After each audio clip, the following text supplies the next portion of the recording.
नमस्कार बच्चों, देखिए एक बहुत बड़ी अपडेट निकल के आई है और ये अपडेट रिलीज किया गया है चिकित्सा परामर्श समिति यानी मेडिकल काउंसलिंग कमेटी द्वारा। और ये किस डेट में रिलीज किया गया है? आपका 13 सितंबर को। अर्जेंट अटेंशन कैंडिडेट्स, तो ये लिखा है, मतलब कैंडिडेट्स जो है बहुत जल्द, मतलब अटेंशन ध्यान दें। इसमें क्या लिखा है? It is for the information to all candidates that the competent authority has decided to extend the schedule for round 2 of UG counselling 2024। तो ये कह रहा है कि जो सेकंड राउंड की काउंसलिंग है उसका एक डेट जो है एक्सटेंड कर दिया गया, जो शेड्यूल था उसको एक्सटेंड कर दिया गया। अब क्यों एक्सटेंड किया गया है देखिए, and revise the schedule of further rounds to add new seats in the matrix of round 2 in pursuance to the fresh letters of permissions issued by the NMC ministry of health family welfare. तो ये कह रहा है कि कुछ सीटें बढ़ी हैं जिसके कारण अब हम लोग उस लेटर का इंतज़ार कर रहे हैं जो नेशनल मेडिकल कमीशन या फिर ministry of health family welfare के द्वारा रिलीज किया जाएगा। उसके बाद हम लोग काउंसलिंग शुरू करेंगे। In the larger of interest of candidates various events of round 2 are extended as under. तो ये आपका मतलब एक्सटेंड कर दिया गया। अब कैसे एक्सटेंड किया गया देखिए, register for round 2 is opened again as per schedule updated on the website. तो मतलब पहले से ही बता दिया गया है। PWD portal is activated and will be available up to 12 noon of the 69 candidates can visit designated disability centers to obtain the disability certificate within stipulated time। मतलब जो टाइम दिया गया है उसमें आप जाके अपना डिसेबिलिटी का सर्टिफिकेट लेंगे। तो ये जो PWD कैंडिडेट्स हैं, मतलब पीपल विद डिसेबिलिटी कैंडिडेट्स, उनके लिए दोपहर से 16/9/2024 के दोपहर से इनका रजिस्ट्रेशन ओपन हो जाएगा। फिर क्या लिखा है? The facility of registration without 40 feature is provided and will be the available up to 11:10 AM 69। तो और भी जो है मतलब जो और भी लोग रजिस्ट्रेशन करना चाहते हैं उस तरह की व्यवस्था की। The list of newly added seat encloses below.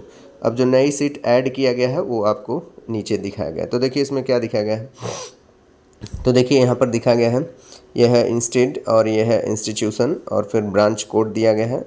Branch code मतलब आपको कौन सा, मतलब कौन कौन सी सीटें बढ़ी हैं। तो ये सीट बढ़ने वाले की देखिए है, ठीक है। तो ये जो नोटिस दिया गया है वो तो डेट दिया गया है, ठीक है। तो यहाँ पर देखिए ये आपका मतलब 2460 इनका नंबर होगा, कुछ इंस्टीट्यूट का नंबर होता होगा और ये फिर इंस्टीट्यूट का नाम है, ठीक है। फिर यहाँ पर ब्रांच कोड देखिए, मतलब कौन किस में सीट बढ़ी है। तो ये देखिए MBBS की सीट बढ़ी है। और फिर कैटेगरी कौन सी है, तो वो कैटेगरी भी देख लीजिए EWS की है। और फिर उसके बाद जो आपका PH है, तो मतलब फिजिकली हैंडीकैप है, नहीं ऐसा कुछ नहीं है, तो PH का दिखाया गया है। और ऑल इंडिया कोटा सीट्स है तो वो 1 है, ठीक है। तो इस तरह ये दिखाया गया है। अब आप इसमें देखिए मतलब कहाँ कहाँ से दिखाया गया है। तो ये कुल सीटें मिला जुला के अभी लास्ट में आपको देखने को मिलेगा। तो ये जो सीटें हैं कुल 225 सीटें बढ़ी हैं। कितनी सीटें बढ़ी हैं? 225।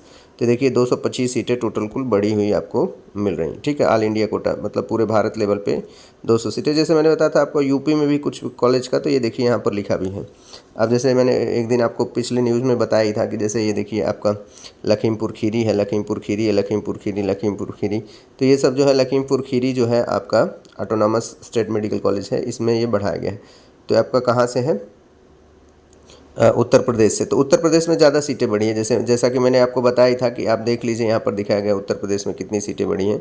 तो आपको दिखाया गया जैसे मैंने बताया था डिस्ट्रिक्ट वाइज, जैसे कानपुर देहात का दिया गया है, फिर उसके बाद आपका ललितपुर का है, फिर कौशाम्बी का है, फिर और औरैया का है, औरैया मतलब भदोही का, फिर गोंडा का है और ये फिर आपका लखीमपुर का। तो आप देख रहे हैं 3 2 3 3 6, एक और होता है 7 हमने बताया था। तो 7 इसमें कानपुर है, कानपुर देहात है, ललितपुर है, कौशाम्बी है, हाँ कौशाम्बी भी है आपका, कौशाम्बी, ठीक है। तो 7 मेडिकल कॉलेज का इसमें ऐड किया गया है, ठीक है। तो ये और भी है, जैसे आप देख लीजिए चंदौली को हमने बताया था अभी हाल ही में ऐड किया गया है 5 और नए मेडिकल कॉलेज। तो यहाँ पर दिखाया गया जैसे चंदौली का है और फिर इस तरह आपका चंदौली में भी दिखाया गया। तो टोटल मतलब कुल सीटें जो बढ़ी हैं MBBS की सीटें वो 225 सीटें बढ़ गई हैं ऑल इंडिया कोटा पे। तो अब ये बहुत अच्छी बात है, अगर जो व्यक्ति एडमिशन कराना चाहता है तो उसके लिए बहुत अच्छी अपॉर्चुनिटी रहेगी, ठीक है। तो अब मतलब यूपी में तो बहुत ज़्यादा है, क्योंकि यूपी में सीटें सबसे ज़्यादा आपको देखने को मिली। अब देख लीजिए किस किस स्टेट में है, जैसे आपका देखिए यूपी में है, उसके बाद आपको ये कौन सा है, कौन सा स्टेट है? राजस्थान में है, तेलंगाना में है और फिर यादरी, मतलब ये स्टेट का नाम है तो थोड़ा सा उसे हमसे क्या मतलब। यहाँ देखिए अब विड्राट सीट यूजी काउंसलिंग 2024। तो यहाँ पर देखिए जैसे आप विड्रॉल सीट यूजी जो पहले था वो सब सीटें कुछ हटाई भी गई हैं, ठीक है। तो उसमें ये सब चीज़ें दिखाया गया है, ठीक है। तो आप ध्यान रखिएगा कि अब सीटें एमबीबीएस की बढ़ चुकी हैं और इसीलिए जो सेकंड राउंड का काउंसलिंग था वो जल्दी शुरू नहीं हो रहा है, वो थोड़ा डेट एक्सटेंड किया गया है। अब वो शुरू होगा आपका 16/9/2024 से। तो ये इन्फॉर्मेशन थी। अब जो भी अगली इन्फॉर्मेशन आएगी हम आपको पल पल अपडेट कराते रहेंगे।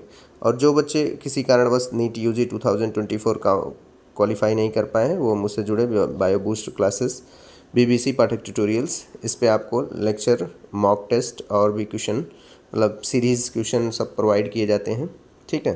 तो चलिए अब हम लोग क्लास को फिनिश करते हैं। Thank you.